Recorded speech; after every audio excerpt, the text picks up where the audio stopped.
Bom dia, boa tarde, boa noite ou boa madrugada, meus caros seres filosóficos. Viva o espírito dionisíaco, viva lá a vida louca e vamos lá. Pois bem, hoje nós vamos dar continuidade ao nosso itinerário sobre a filosofia pré-socrática, sobre os filósofos da physis, os filósofos da natureza. E hoje nós iremos falar sobre Xenófanes de Cólofon, ou Xenófanes de Colofão.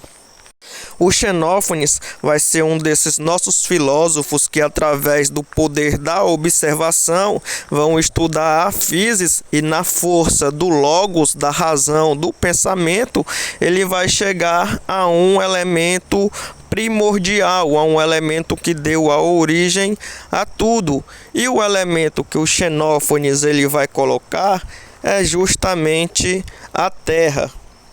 Olha só o que é que o nosso amigo Xenófanes ele nos fala. Da terra viemos e para a terra voltaremos. Nós estamos falando de um período há quase 3.000 anos atrás. Não existia ainda nem a religião cristã, onde se tem uma passagem que diz o seguinte dentro dessa religião: do pó viemos e para o pó voltaremos. Há um certo momento onde o Xenófanes ele concilia a terra um pouco com a água, onde ele vai até concordar que um dia a terra já esteve toda submersa, esteve embaixo da água. E isso é cientificamente comprovado, pois se você pegar o topo mais alto, o que é considerado o ponto mais alto do planeta, seria o Monte Everest. E no Monte Everest já foi achado fósseis de animais marinhos, então só comprova que aquele topo, aquele monte, um dia já esteve também abaixo do nível do mar, já esteve submerso. Então houve o enrugamento da crosta terrestre, com o que fez que a Terra emergisse e ficasse acima do nível do mar. Vejam só, nós estamos falando de quase 3.000 anos atrás, sem nenhum tipo de ferramenta tecnológica. E o Xenófanes, somente através do poder da observação e da força da razão, da racionalidade do pensamento, ele conseguiu chegar a conclusões que a ciência só foi comprovando depois.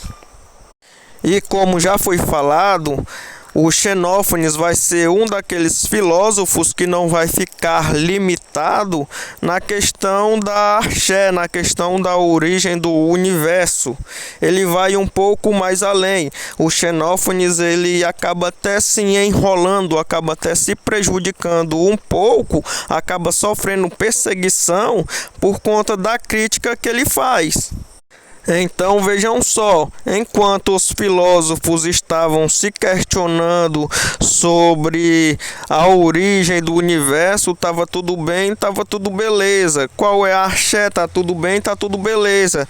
Porém, quando Xenófanes ele vai fazer uma crítica às mitologias, em especial à mitologia grega, ele acaba sofrendo perseguição.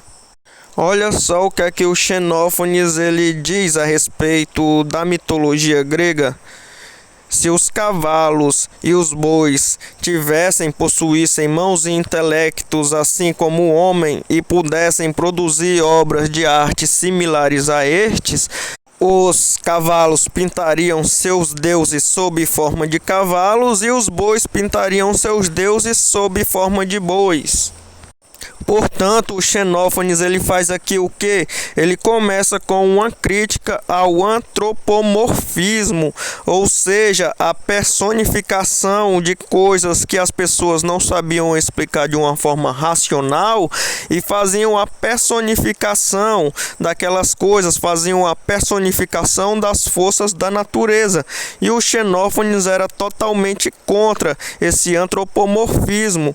Outra coisa, o Xenófanes ele era totalmente contra a forma como os deuses eles costumavam se comportar. Se você pega o Zeus era o maior talarico dos deuses ali da antiguidade. Se você pega, por exemplo, também Poseidon, em uma das versões da mitologia grega, o Poseidon, deus dos mares, ele se sai ali como um abusador.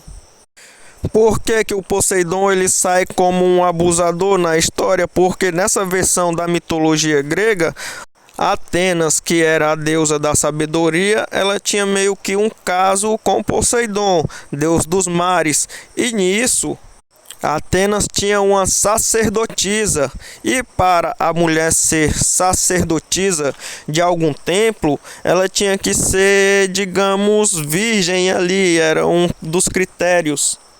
E essa sacerdotisa do templo de Atenas, o nome dela era Medusa. Isso mesmo, a Medusa, o monstro lá que vocês conhecem, um dos monstros da mitologia grega da antiguidade. Pois bem, nesse tempo a Medusa ainda não era esse monstro nessa versão da mitologia. Ela acabou se tornando o monstro que petrifica as pessoas após um caso que teve com Poseidon, e Atenas, que era a deusa da sabedoria, acabou condenando ela a ficar daquele jeito, a ter aquelas características monstruosas onde nenhum homem olharia mais para ela, porque senão viraria pedra.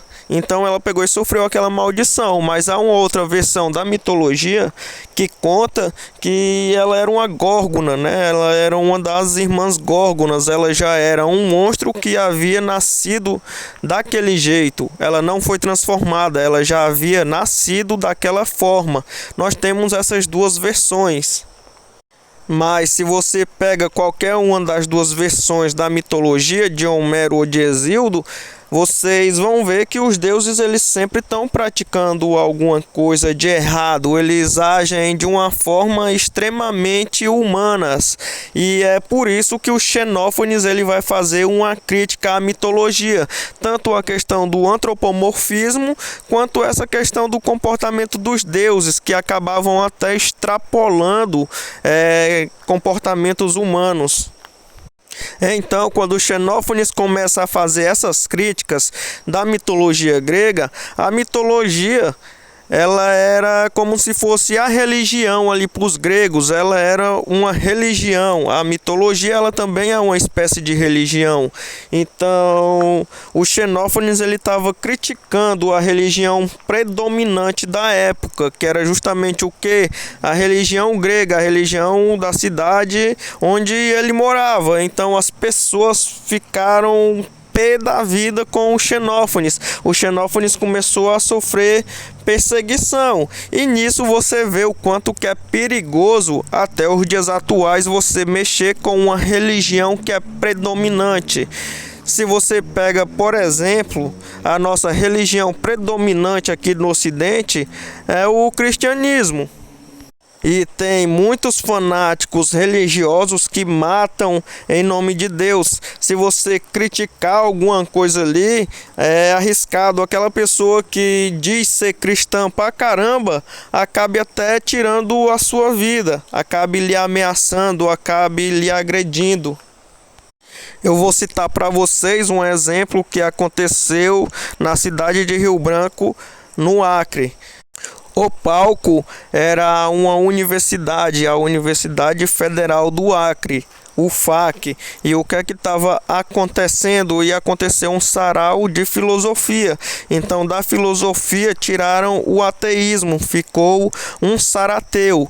Então ia rolar o sarateu de filosofia, e quem ia tocar no sarateu de filosofia era uma banda que se chamava Violação Anal. E nisso, no final da apresentação, o vocalista pegou uma representação da Bíblia cristã, que não era uma Bíblia mesmo, e tacou fogo, e sofreu perseguição na sua cidade, sofreu ameaças de todo tipo de pessoa religiosa cristã. As pessoas perseguiram ele.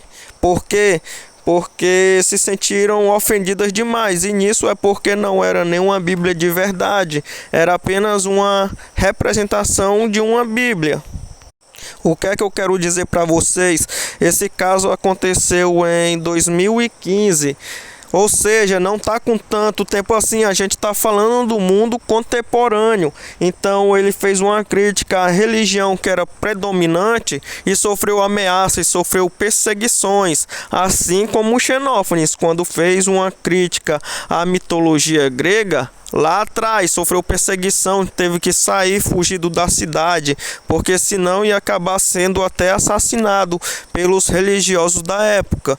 Ou seja, o Xenófanes ele vai trabalhar com a axé de todas as coisas, vai colocar o princípio de todas as coisas sendo a terra, e vai desenvolver também sobre as mitologias, em especial a mitologia grega, onde ele vai fazer essa crítica ao antropomorfismo e a maneira como os deuses se comportavam, porque os deuses eles se comportavam de maneira exageradamente humanas.